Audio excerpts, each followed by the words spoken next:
Di sini saya akan menjelaskan tentang tumbuhan tidak berpembuluh atau tumbuhan non-vaskuler.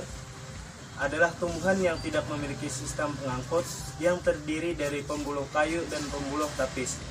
Tumbuhan tidak berpembuluh terdiri atas dua kelompok, yaitu lumut-lumutan dan ganggang.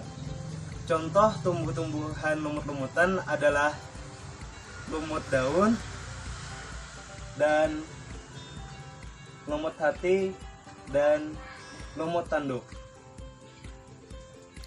Mereka memiliki struktur seperti daun, tapi bukanlah daun sejati. Selanjutnya adalah ganggang, ganggang hijau. Kelompok tumbuhan tidak berpembuluh terkadang disebut tanaman tingkat rendah. Terima kasih. Di sini saya akan menyebutkan 3 jenis lumut. Lumut itu terdiri dari 3 kelas. Yang pertama, kelas Hepaticopsida lumut hati. Lumut hati ini biasanya kita jumpai di daerah yang basah. Yang kedua, kelas Anticheropsida lumut tanduk. Lumut tanduk ini biasanya hidup melekat di antara tanah-tanah melalui perantara rhizoidnya. Yang ketiga, kelas Biropsida lumut sejati. Lumut sejati ini biasanya kita sebut juga lumut daun. Tumbuhan berpembuluh. Tumbuhan berpembuluh merupakan tumbuhan yang memiliki pembuluh angkut. Tumbuhan ini sering juga disebut dengan Tracheophyta atau sering berikatan dengan pembuluh. Tumbuhan berpembuluh termasuk ke dalam kelompok tumbuhan yang memiliki sistem-sistem pembuluh yang jelas dan khas, yakni memiliki akar, batang, dan daun sejati.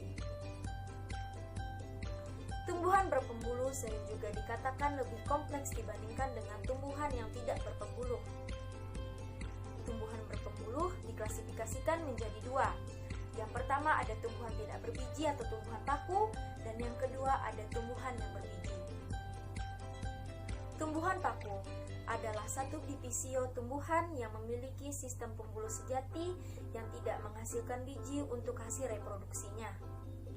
Terbagi lagi menjadi 4. Yang pertama Psilophyta, yang kedua Lycophyta, yang ketiga Sphenophyta, dan yang terakhir ada Retrophyta. Tumbuhan itu terbagi menjadi 2, yakni ada tumbuhan berbiji terbuka dan tumbuhan berbiji tertutup. Di sini saya akan menjelaskan tentang tumbuhan berbiji terbuka atau juga sering disebut dengan Gymnospermae.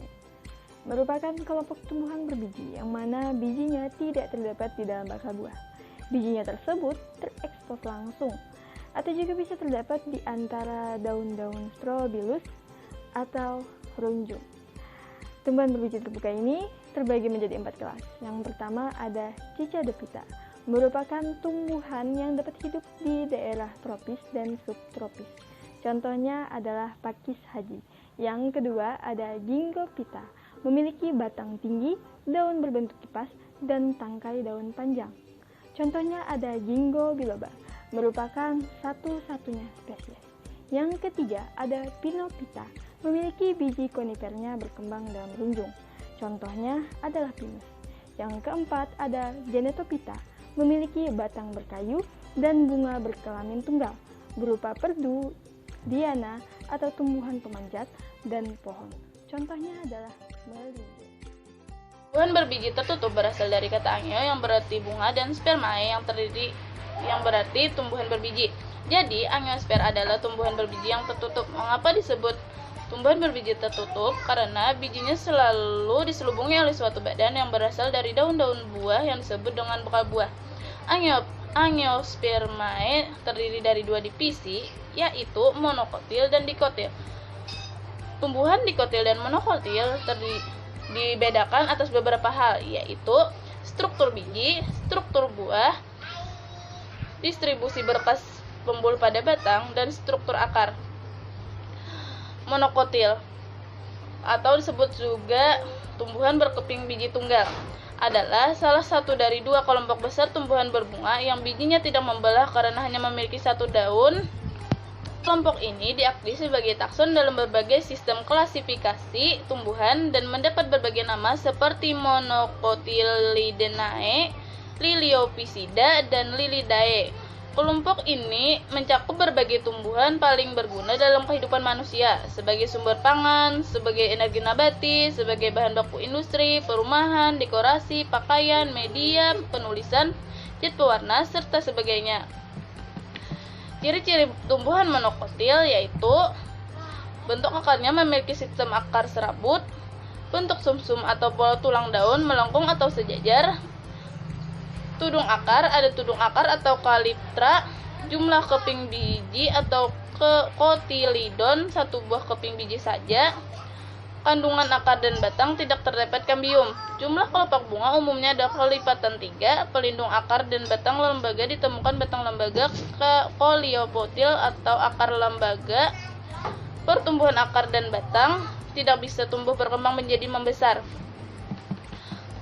Klasifikasi tumbuhan monokotil yaitu divisi atau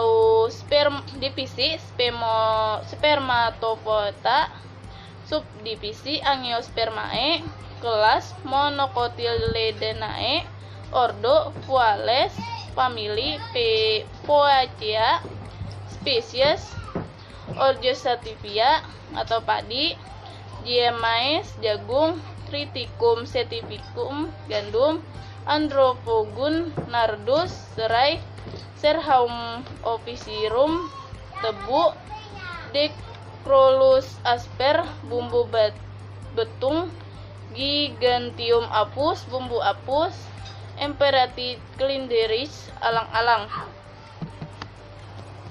Contoh tanaman monokotil adalah kelapa, keladi, jagung. Saya di sini akan menjelaskan tentang apa itu tumbuhan dikotil. Tumbuhan dikotil adalah tumbuhan yang memiliki biji berkeping 2. Ciri-ciri tumbuhan dikotil adalah memiliki 2 kotilodon atau keping lembaga, tulang daun menyirip atau menjari, berkas pengangkut tersusun melingkar, batang bercabang dan berkambium. Akar tumbuhan dikotil itu tunggang, dan jumlah keping bunganya ada 4 atau 5. Contoh-contoh tumbuhan dikotil yaitu apel, jeruk, cabai, kentang,